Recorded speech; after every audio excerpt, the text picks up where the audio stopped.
Dr BMS viewers, welcome back to our channel. This week I'm following up on the discussion we started last week about sending your child to study abroad. I received a number of comments from you, the viewers. Thank you for your comments.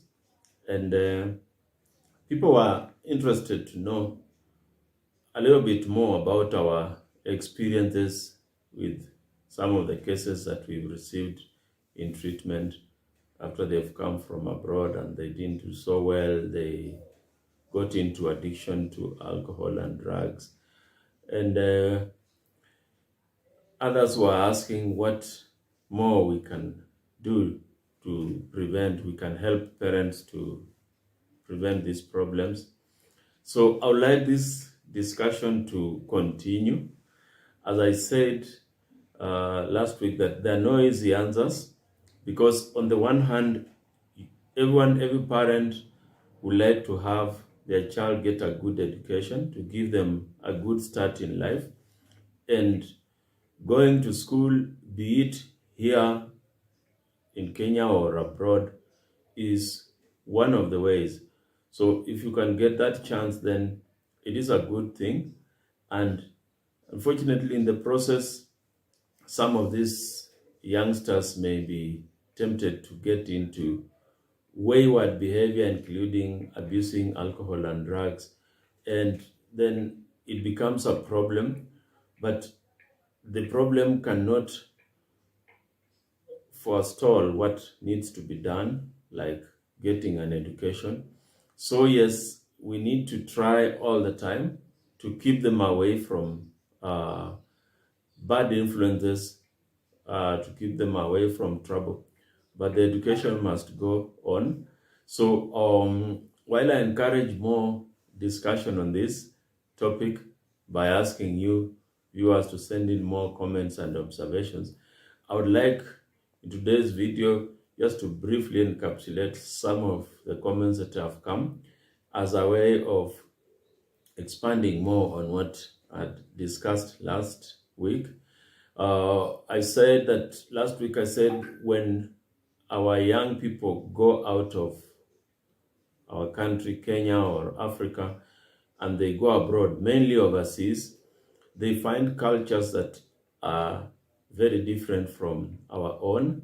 And that culture change, that culture shock sometimes can give problems of adapting. I said our cultures in Kenya, in Africa generally, we are still conservative.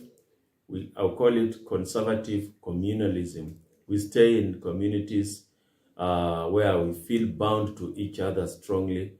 What everyone does is everyone else's problem and concern, especially in the family, in the tribe, in the community.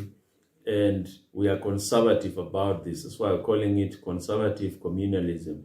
But when they go out, they find a different scenario where most of the cultures, especially overseas, they are more of liberal as opposed to conservative, and they are more individualistic as opposed to communalistic, if I may use that word. So that change makes these children who have gone abroad find themselves alone, even when they're in a crowd. The support systems that they are used to back home in Africa may not apply. And this is the basis of some of the complications or the problems they encounter that may lead them to use alcohol and drugs excessively, get addicted, or even become smugglers or merchants of this and get into problems with the law. So I mentioned that, and I said this scenario gets complicated by the modern trend where we have a lot of media information through social media, particularly marketing, and what you can call predatory consumerism or predatory capitalism, where the focus of people promoting, marketing products is just to make sales, to make money out of the sales, even if they are promoting or selling harmful things to their customers. They don't care much. So they find themselves in that scenario, and without a strong support system like they are used to in Africa, they may be tempted to go the wrong way. Unfortunately, today we have a world where governments are strict, like I said last week. Governments are very strict about these things. For example, I mentioned like the US government, the Trump administration is very strict. And it's for a good reason. I support it really. Because if you've gone out there to study, then you need to study. If you deviate from the studies and you start peddling drugs or you start working illegally, then you're not going to accomplish the mission that took you there. So you should be kept on the line of what took you there, and that is good. So as parents back here, we can do a little bit more to ensure that this happens. And I mentioned a few things that you look at your situation, your finances. Are you able to support your child abroad fully? Or are you going to leave them unsupported in some areas of need, financial need, so that they start feeling vulnerable and tempted to break the law, to go into some of these vices that we mentioned, okay?